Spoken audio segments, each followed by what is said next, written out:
এটা বৃন্দামাটিলা পাড়া গাবুরছড়া ডিসি। আমরা একটা খবর পেলাম যে এখানে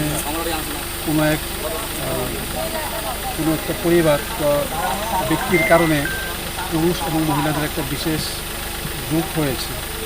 বিশেষ একজন ব্যক্তি তাবিজ কবজ করার কারণে এটা থেকে তারা পরিত্রাণের জন্য এই পাড়ার মানুষ আসাম থেকে একজন ওঝা ডাকেন। ওঝা এসে বললেন যে এমন ব্যক্তির কারণে এখানে এই রোগটা ছড়াচ্ছে। তখন তারা এই লোকটাকে এই গ্রাম থেকে বের করে দেয়। এখন বর্তমানে উনি কোথায় আছেন আপনি বলতে পারছেন না।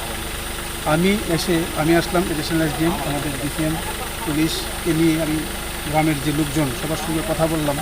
কথা বলে তাদেরকে বোঝানোর চেষ্টা করেছি যে আপনাদের কোনো একটা বিশেষ রোগ হয়েছে, আপনারা রোগাক্রান্ত হয়েছেন, আপনাদেরকে ডাক্তার দেখানো উচিত।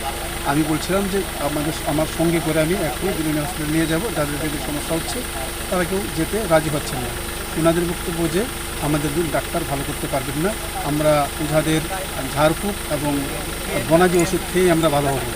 ওনাদেরকে আমি বিশ্বাস করাতে পারছি না। ওনাদের অন্ধবিশ্বাস এবং কুসংস্কার এতটাই গভীরে চলে গেছে যে ওদের সঙ্গে আলোচনা করে ডাক্তারের কাছে নেওয়া সম্ভব নয়। সেই কারণে আমরা ভাবছি, মহকুমা প্রশাসন ভাবছে যে আগামী কিছুদিনের মধ্যে আমরা এই পাড়াতে একটা হেলথ ক্যাম্প করবো, স্বাস্থ্য শিবির করে ডাক্তারকে আমরা এখানে নিয়ে আসবো এবং যারা ভিকটিম আছে, যাদের অসুস্থ আছেন, যারা নিজেদেরকে অসুস্থ মনে করছেন, তাদেরকে আমরা ডাক্তার দেখাবো। ডাক্তার দেখানোর পর ডাক্তাররা যেভাবে চিকিৎসা করতে চান সেভাবে চিকিৎসা হবে। তো মানুষের সঙ্গে কথা বলে একটাই আমি সিদ্ধান্তে আসতে পেরেছি যে এখানের মানুষজন কিছুটা অজ্ঞতার কারণে তাদের মধ্যে অন্ধবিশ্বাস এবং কুসংস্কার অনেক গভীরে গেঁথে আছে।